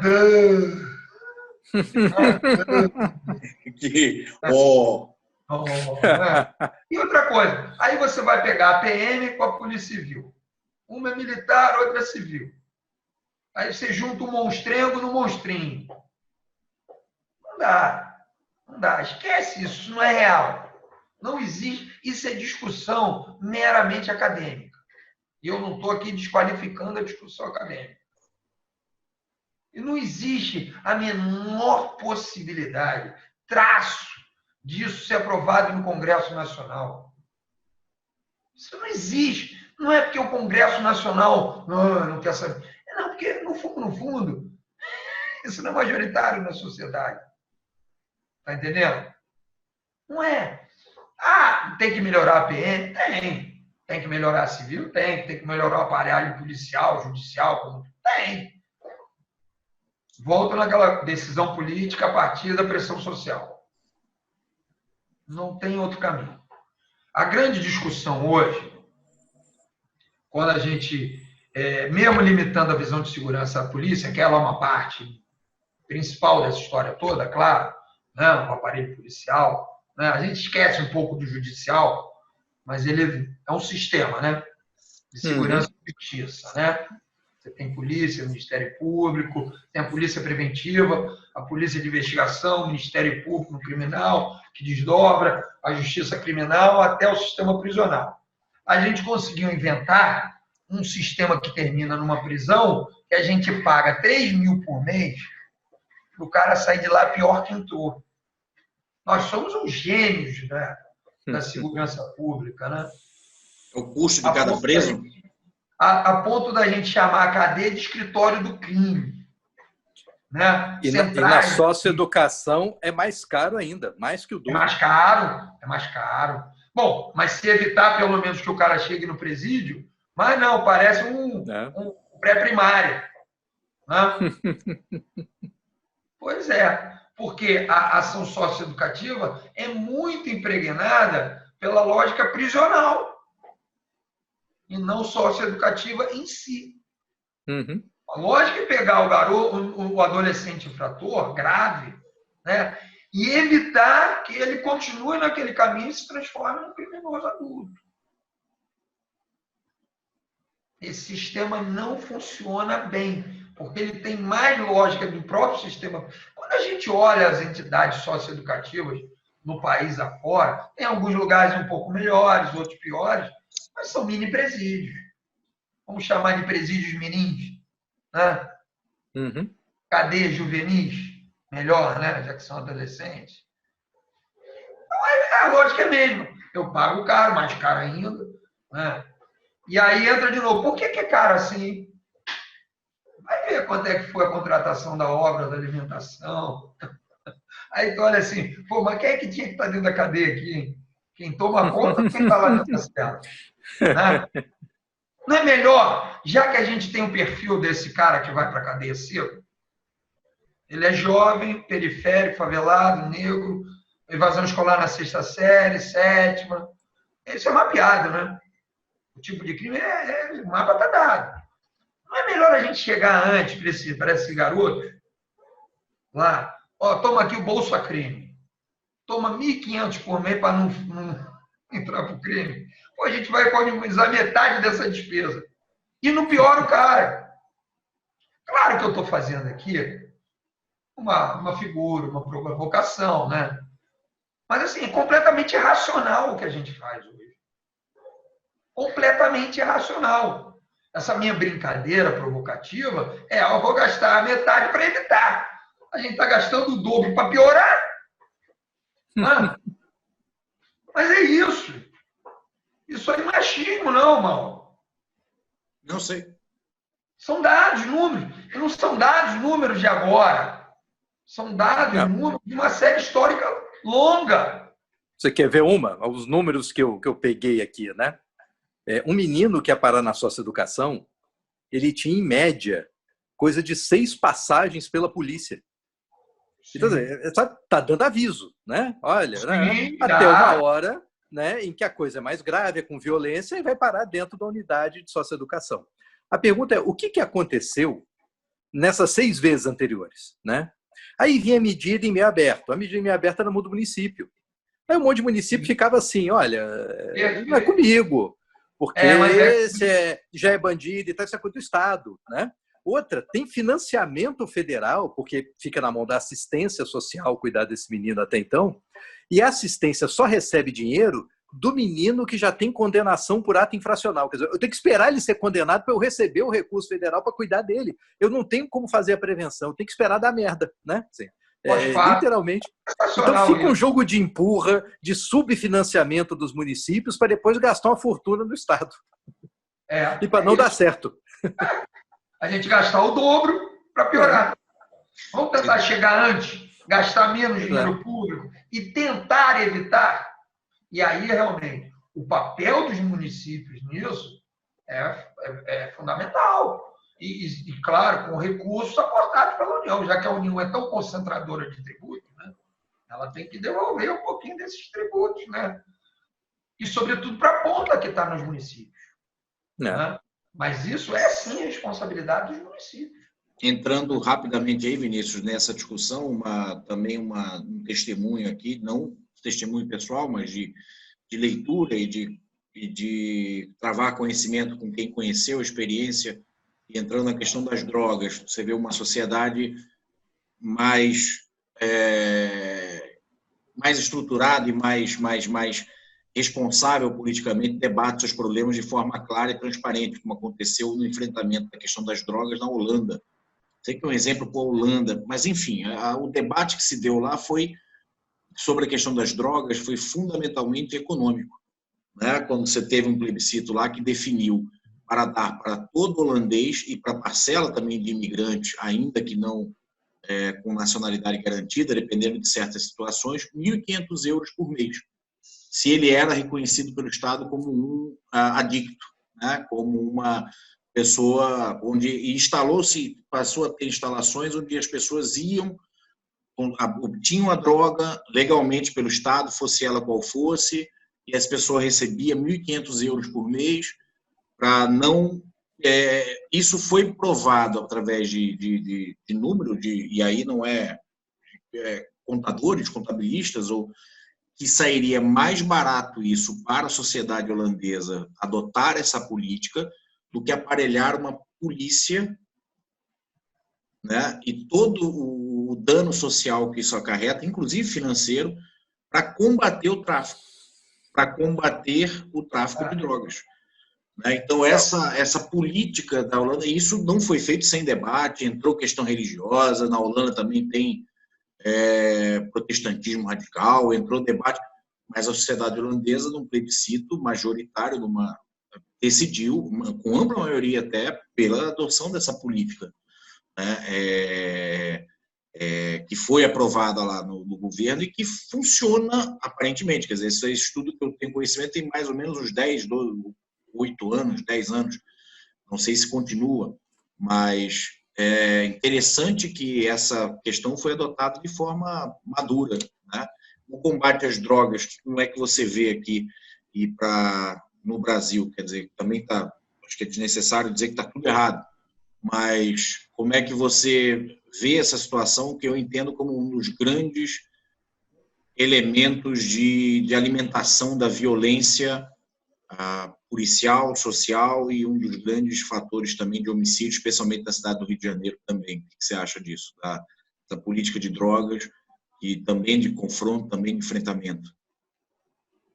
Rapaz, você sabe que os senadores da velha república, né, eles cheiravam no Senado à noite, né? É sério, Não. tem registros históricos disso. É porque era permitido, né? Eles trabalhavam durante o dia, não existia ainda o político profissional, então todo mundo durante o dia tinha suas atividades e as reuniões eram noite, e aí ficava lá, entrava a noite adentro, discutindo, votando, e era comum passar e pegar ali sua anfetaminazinha, né? Para dar uma pilhazinha para poder aguentar aquele noite adentro, depois de trabalhar um dia inteiro, né?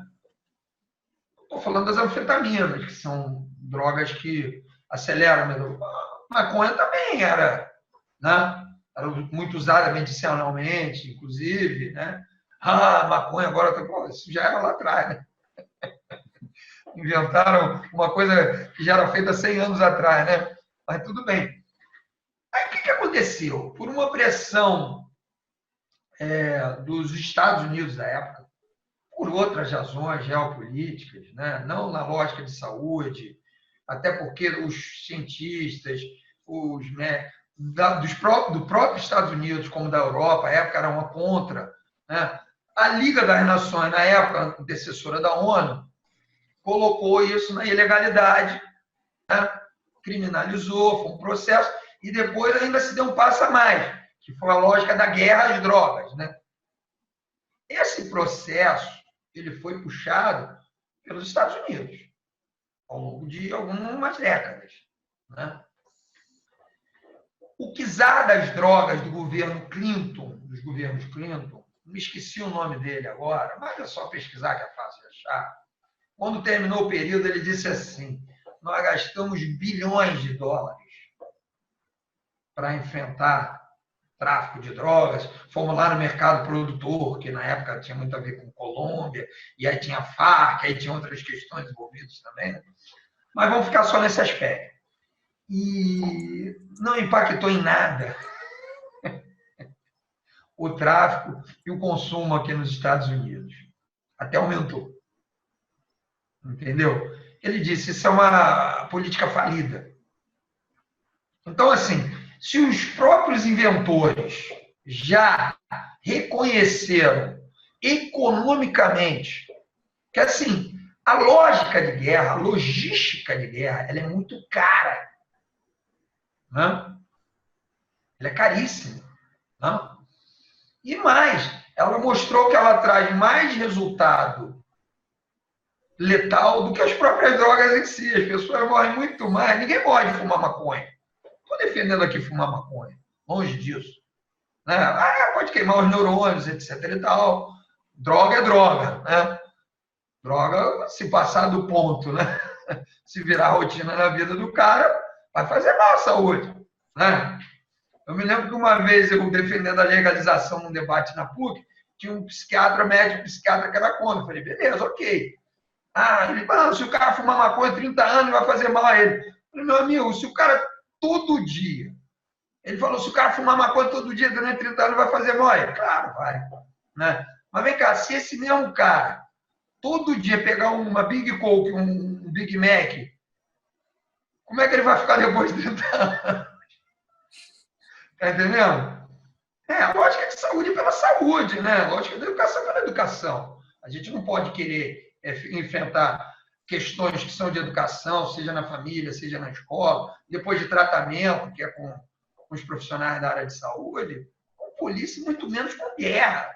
Isso é uma loucura. É isso, o cara... morreram 3 por overdose de cocaína, morreram 300 baleados. Morreram 250 atropelados em colisão de veículos. Não bate. Está entendendo? E eu estou lá matando e morrendo, gastando dinheiro público em helicópteros blindados, em coletes, isso e aquilo, em treinamentos especiais, em selva, quando a gente vive na cidade. Né? É um papo de maluco. É um papo de maluco completamente irracional. É isso, tem que chamar os economistas, porque na conta não fecha. Pode fechar a empresa que ela já era. Ela gasta muito além da conta e não dá resultado, não dá retorno. Pelo contrário, ela piora os resultados. Então, isso aí já está mais do que sabido, irmão.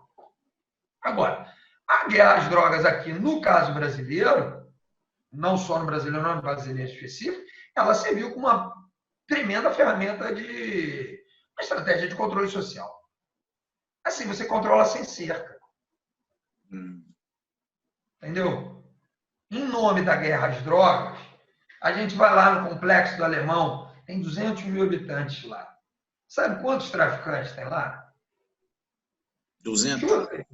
Tá, bota 200 para facilitar o raciocínio.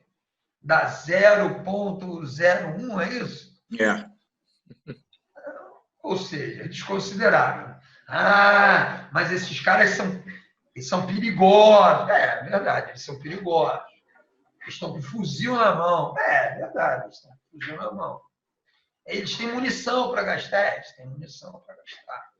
Legal. Aí eu vou olhar esse cara, rapaz, ele não junta sujeito, verbo, predicado, que ia baixo. É isso, é da escola na 6ª série. Não mal fala português, inglês, mercado financeiro. Nem sabe o que é isso. O mundo é aquele mundo ali, fechado ali, não sai dali. A chance de sobreviver, passar de 24 anos, é ser preso. Se não morre na mão da polícia ou de outro traficante rival, por aí vai, tá entendendo? E ele só tem um fuzil ali e o abastecimento regular de munição porque tem um policial ou um militar corrupto que vai lá e põe um fuzil e munição lá. Quando eu estou falando de militar, eu estou falando de Forças Armadas. Entendeu? Sim. É isso. Aliás, só tem boca de fumo, de drogas em favela se pagar arrego para a polícia.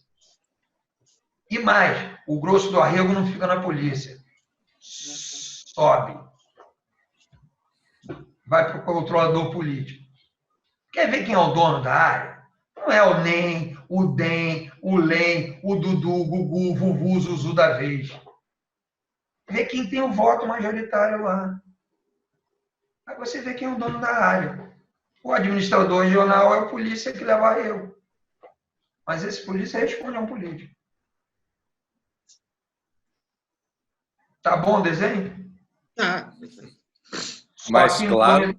Em nome dessa guerra, a gente mantém 200 mil sob controle. Não desce. Ou desce para realizar aquelas tarefas que nos interessam. Né? Lavar o chão, varrer, limpar a latrina, dirigir um busão. Né? E por aí vai. E volta e fica quietinho. O medo controla. Né? O medo controla. Uma ferramenta espetacular de controle social. Você acredita? Impactar tráfico de drogas, esquece. Vinícius, você que tem essa experiência tanto na polícia quanto na política, como assessorando parlamentar, lá no Hélio Luz, à frente da polícia, já é tarefa executiva, enfim, você é um cara que conseguiu reunir aí experiência em vários campos. Você acredita que é necessariamente tem que vir da sociedade, o que eu acho muito complicado, ou tem que ser uma via de mão dupla? Também temos políticos e políticas públicas que tenham coragem de enfrentar e que vá aos poucos mudando. Você acredita só nessa via de mão da sociedade para baixo? Já foi tentado. Já foi tentado por dentro da política. Desestruturado, você não acha, não? Em parcerias com alguns pequenos grupos políticos, isso já foi tentado, houve pequenos avanços, tá entendendo? Mas você não consegue virar. É de cima para baixo. Isso tudo já foi tentado. Eu não te digo isso que eu acho, não. Porque eu já vivi isso, já vi isso. Não vai. serve para tirar um pouco da pressão aqui, lá, num determinado momento ou outro, melhora um pouquinho, você deixa algum avanço ali, tá entendendo? Como é um exemplo da participação das universidades públicas na formação policial no Rio de Janeiro, isso é coisa antiga. Eu vou me aposentar. Estou me aposentando e comecei assim, terminei assim. E não só eu, né? Claro, isso não foi uma peculiaridade minha. E aí? Legal, ajuda, melhora um pouco, cria massa crítica, é bom. Né? Mas não adianta que o teu nível de decisão é muito limitado para esse alcance. Entendi. Todo esse nível de decisão é político. Júlio, quer fazer uma última pergunta aí ao Vinícius ou acho que Não. entendeu as coisas? É isso mesmo, fechamos. Só agradecer mesmo. Bom papo, gostei. Também, Vinícius, agradecer demais. Vamos, como eu te falei, vamos fazer uma ediçãozinha para a gente, que as pessoas, enfim, foi um papo longo, né? Aí vamos ver como é que vai ser essa edição aí, depois a gente passa para você dizer, porra, eu falei aquilo lá. Bom, primeiro eu vou te passar o inteiro, né, obviamente, e depois uma ediçãozinha aí para tornar, de repente, dividindo até em mais do que 3 blocos para tornar aí... Não, é isso aí, Vinícius. Queria agradecer aí, em nome do Terapia Política, né, por esse papo. O país está vivendo um momento muito confuso, está tudo muito complicado. A segurança pública virou um assunto muito parecido com a seleção brasileira, né, que todo mundo é técnico, todo mundo entende, todo mundo dá pitaco, todo mundo se preocupa. E é bom ter uma conversa assim mais pé no chão, né, sobre as coisas, como elas são, para nos ajudar a compreender esse momento. Foi muito bom mesmo, muito obrigado. Adorei a conversa. Obrigado, Vinícius. Não há o que agradecer, é a nossa obrigação, servidor público, né? E, Pois é. assim, só uma última fala rápida, que em momento algum a minha fala é pessimista, hein? Porque às vezes ela parece muito dura. Não, ela é só nua e crua, a partir, obviamente, da minha vivência, mas ela é otimista, tem jeito sim. Depende de nós, cidadãos. Maravilha. Boa noite, então, Vinícius. Júlio, Valeu. boa noite. Valeu, obrigadão. Valeu.